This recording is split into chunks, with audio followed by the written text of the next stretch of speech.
چه فیلم‌های سینمایی قراره به زودی اکران بشه؟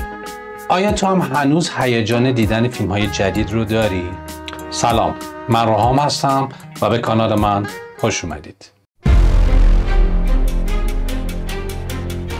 توی این ویدیو با هم میریم سراغ خفن ترین فیلم هایی که قراره از جولای یا همون تیر ماه 1404 تا پایان 2025 اکران بشن. اگه دوست داری تا آخر ویدیو با من همراه باش.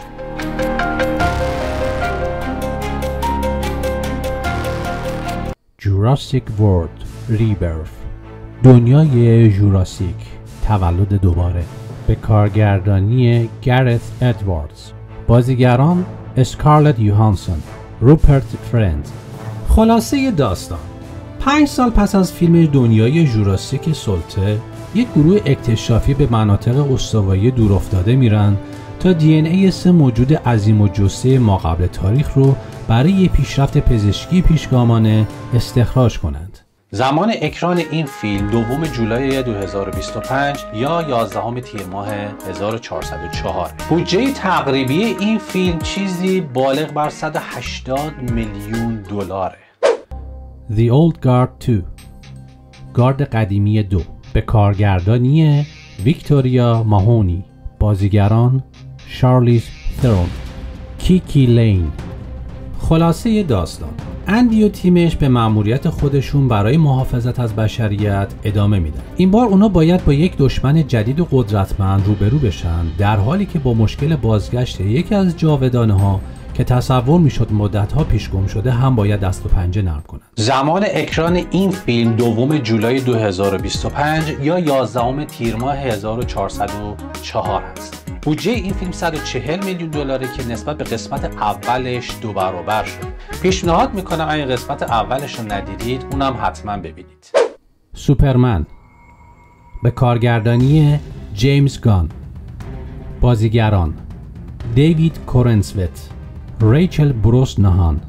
خلاصه داستان: سوپرمن باید بین میراث بیگانش از سیاره کریپتون و تربیت انسانیش به عنوان کلارک کنت خبرنگار تعادل برقرار کنه و این باعث کشمکش‌های زیادی میشه. زمان اکران این فیلم 9 جولای 2025 یا به عبارتی 18 تیر ماه 1404. بودجه این فیلم تقریباً 225 میلیون دلاره. به نظر شما این فیلم سوپرمن با این بازیگر جدید مورد استقبال قرار میگیره؟ I know what you did last summer.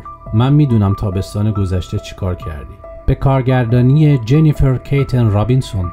بازیگران مدلین کلاین، جونا هاورکینگ. خلاصه داستان: 5 دوست به طور اتفاقی باعث یه تصادف مرگبار میشن. برای اینکه گرفتار نشن تصمیم میگیرن همه چیز رو پنهان کنن و به هم قول میدن که هیچ وقت چیزی نگن. اما 1 سال بعد گذشتهشون میاد سراغشون، کسی که میدونه اون تابستون چی کار کردن و دنبال انتقامه. یکی یکی مورد حمله قرار میگیرن و میفهمن این اتفاق قبلا هم افتاده. حالا تنها امیدشون 2 نفریه که از قطعای معروف قدیم جون سالم به در بردن. زمان اکران این فیلم 16 جولای 2025 25 تیر ماه 1404. بودجه این فیلم تقریبا 15 تا 20 میلیون دلاره. ژانر این فیلم وحشته و قبلا هم چند قسمتی از این ساخته شده. آیا شما قسمت قبلش رو دیدید؟ نظرتون چیه؟ The Fantastic Four First Steps، 4 شگفت انگیز، به کارگردانی مت شکمن. بازیگران پترو پاسکال، ونسا کربی. خلاصه داستان: این فیلم حال و هوای دهه 1960 رو داره و 4 قهرمان این فیلم با بزرگترین چالش زندگیشون روبرو میشن.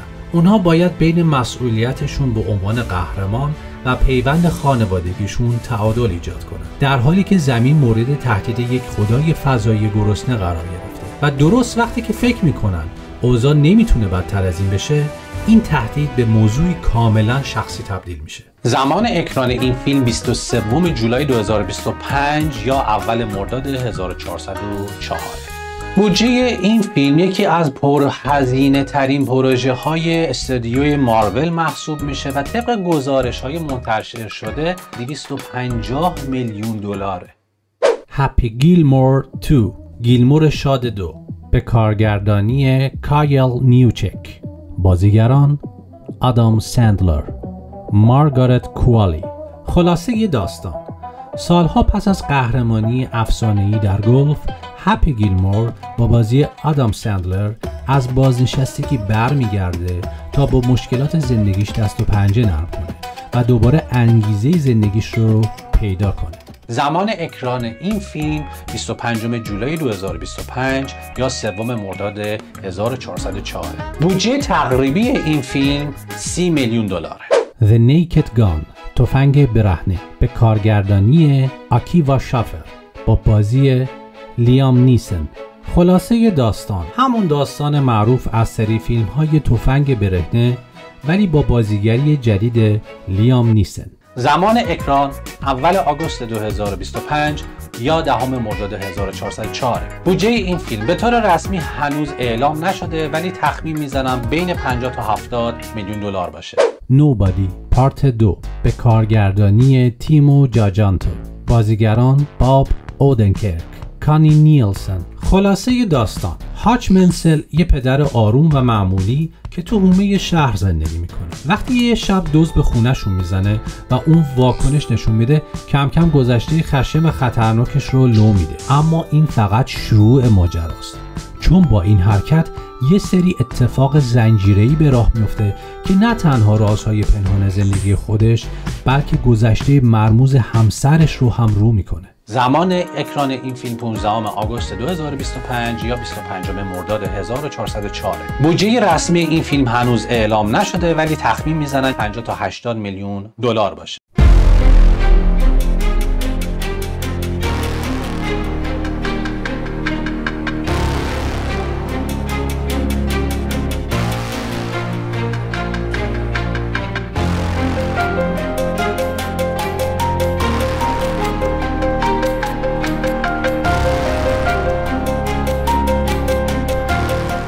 اینم از لیست فیلمایی که قراره تو نیمه دوم 2025 اکران بشه. توی کامنت ها برام بنویس که به کدوم یک از این فیلم‌ها علاقه داری و دوست داری اونا رو ببینی. یه سوال دیگه: آیا دوست داشتی که اگه فرصتش بود این فیلم‌ها رو توی سینما ببینی، یا بیشتر ترجیح میدی که بشینی خونه و این فیلم‌ها رو توی خونه ببینی؟